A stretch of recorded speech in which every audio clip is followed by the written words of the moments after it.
نحمدہ ونصلی ونسلم علی رسولہ الکریم اما بعد فاعوذ باللہ من الشیطان الرجیم بسم اللہ الرحمن الرحیم فَإِنْ آمَنُوا بِمِثْلِ مَا آمَنْتُمْ بِهِ فَقَدِ اهْتَدَوْا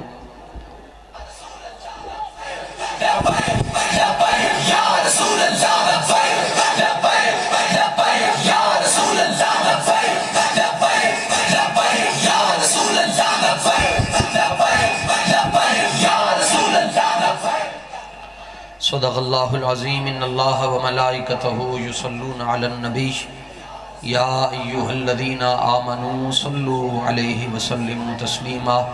صلاۃ والسلام علیک یا سیدی یا رسول اللہ وعلی آلک واصحابک یا سیدی یا حبیب اللہ غوث اعظم بمن بے سر و ساما مدد قبلہ دی مدد کعبہ ایما مدد معزز و محتشم حضرات ذی وقار سادات کرام اور ہم سب کے مخدوم و مکرم آستانہ عالیہ سواک شریف کی رونق اور زینت آپ حضور غریب نواز سٹیج پر جلوہ گر ہیں اور اس آستانہ محبت کی روح رواں اور میر کارواں آپ غریب نواز بھی سٹیج پر جلوہ گر ہیں۔ سالانہ عرس مقدس کی یہ آخری اور الوداعی تقریب ہے۔ روزے اول سے لے کر آخری دن تک جن حضرات نے عرس پاک کے حوالے سے جہاں جہاں پر بھی خدمات سر انجام دیں، اللہ تعالیٰ ان کی خدمات کو اپنی بارگاہ میں قبول اور منظور فرمائے۔ مختصر پیغام یہی ہے کہ اللہ جل مجدہ الکریم نے بھی قرآن مجید فرقان حمید سورہ بقرہ کی آیت نمبر 137 کے اندر جس چیز کو معیار قرار دیا وہ رات میں بھی آپ کی خدمت میں عرض کی کہ اللہ تعالیٰ فرماتا ہے فَإِنْ آمَنُوا بِمِثْلِ مَا آمَنْتُمْ بِهِ فَقَدِ اهْتَدَوْا، اگر صبح قیامت تک کلمہ پڑھنے والے میرے محبوب کو ایسے مانیں گے جیسے ابو بکر و عمر عثمان و علی اور صحابہ نے مانا ہے، پھر تو ہدایت والے ہیں، اور اگر وہ اپنی مرضی سے مانتے ہیں تو فَإِنَّمَا هُمْ فِي شِقَاقٍ، پھر ان کا خیر کے ساتھ اور بھلائی کے ساتھ کوئی تعلق نہیں ہے۔ اسی طرح سورہ بقرہ کی آیت نمبر 13 کے اندر اللہ جل مجدہ الکریم نے فرمایا کہ وَإِذَا قِيلَ لَهُمْ آمِنُوا كَمَا آمَنَ النَّاسُ، جب ان سے کہا جائے کہ ایمان لے آؤ جیسے ابو بکر و عمر عثمان و علی اور بلال اور خبیب ایمان لے کر آئے، آگے سے کہتے ہیں یہ تو جھلے ہیں، یہ تو بے وقوف ہیں۔ اور حضرات صحابہ کو مفسرین کی تفاسیر پڑھ کر دیکھ لیں، اس لیے بے وقوف نہیں کہا گیا کہ انہیں بیٹھنا نہیں آتا تھا، کھانا نہیں آتا تھا، وہ تو کیسر و کسرا کے ساتھ بات کرتے تھے، ان کی بولی میں قرآن نازل ہوا ہے۔ انہیں بے وقوف صرف اس لیے کہا گیا کہ انہوں نے اپنے مرشد اور محسن کائنات امام الانبیاء صلی اللہ علیہ وسلم سے اس درجے کی محبت کی ہے کہ کافر دیکھ کر بھی پریشان ہو جاتے تھے۔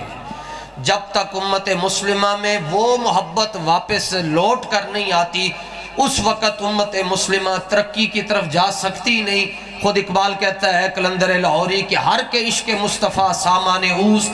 بحر و بر در گوشائے دامان اوست، زان کے ملت را حیات از عشق اوست اور برگو ساز کائنات از عشق اوست۔ اقبال کہتا ہے دنیا کا امیر آدمی دیکھنا ہے تو اس شخص کو دیکھ لو جس کے سینے میں عشق مصطفیٰ موجود ہے، اور جس کے سینے میں عشق مصطفیٰ نہیں وہ غریب تر ہے، وہ غریب ترین ہے، اور جس کے سینے میں عشق مصطفیٰ ہے اس کے پاس کچھ بھی نہ ہو تو اقبال کہتا ہے دونوں جہانوں کی نعمتیں اللہ نے اس کی جیب میں رکھی ہوتی ہیں۔ اور یہ عشق مصطفیٰ تھا حضرت ابو بکر صدیق رضی اللہ تعالیٰ عنہ سے لے کر آخری صحابی تک۔ اقبال کہتا ہے اگر رب سے کبھی کچھ مانگنا ہے تو پھر سحری کے وقت اٹھ کر ایک ہی دعا مانگنا کہ ذرہ عشق نبی از حق طلب، سوز صدیق و علی از حق طلب، کہ الہ العالمین جو سوز تو نے صدیق اکبر کو دیا تھا اور حضرت مولا کائنات کو دیا تھا اس کا کوئی کروڑواں حصہ مجھے بھی دے دے۔ اب وہ کون سا سوچ تھا حضرت ابو بکر صدیق کے پاس کہ صاحب حاکم نے مستدرک کے اندر لکھا کہ جب آپ مکہ مکرمہ میں جا رہے ہوتے تھے، چل رہے ہوتے تھے، تو جو عاشقوں کی ادائیں ہوتی ہیں وہ سب سے جداگانہ ہوتی ہے، ان کا چلنا، ان کا بیٹھنا، ان کا گفتگو کرنا وہ سب سے جدا ہوتا ہے۔ حضرت سلطان العارف بھی فرماتے ہیں عاشق ہوئے عشق ماوے دل رکھی وانگ پہاڑا ہوں۔ تو حضرت ابو بکر صدیق ایسے چل رہے ہوتے تھے تو پوچھنے والے پوچھتے تھے یہ کون جا رہا ہے؟ جواب آتا تھا حاذا ابن ابی قحافہ المجنون، یہ وہ جا رہا ہے جو رسول اللہ کی محبت میں ساری کائنات کو بھول چکا ہوا ہے، یہ وہ شخص جا رہا ہے جو حضور کے بارے میں کسی سے بات نہیں سنتا، یہ وہ شخص جا رہا ہے جس نے اپنا سب کچھ رسول اللہ پر قربان کر دیا، یہ وہ جا رہا ہے جس نے غار ثور میں کئی سانپوں سے ڈنک کھائے، کئی بچھو سے ڈنک کھائے، لیکن ولم یتحرک مخافت ان ینتبہ رسول اللہ، اپنے جسم کو حرکت نہ دی کہ کہیں رسول اللہ کی نیند میں خلل نہ آ جائے۔ یہ وہ جا رہا ہے جس سے حضور نے پوچھا ابو بکر وہ وقت یاد کرو کہ جب اللہ تعالیٰ نے عالم ارواح میں روح سے پوچھا تھا الستُ بربکم، کیا میں تمہارا رب نہیں ہوں؟ تو اس نے سب سے پہلے کہا تھا حضور مجھے یہ بھی یاد ہے اور یہ بھی یاد ہے کہ سب سے پہلے جواب آپ نے دیا تھا۔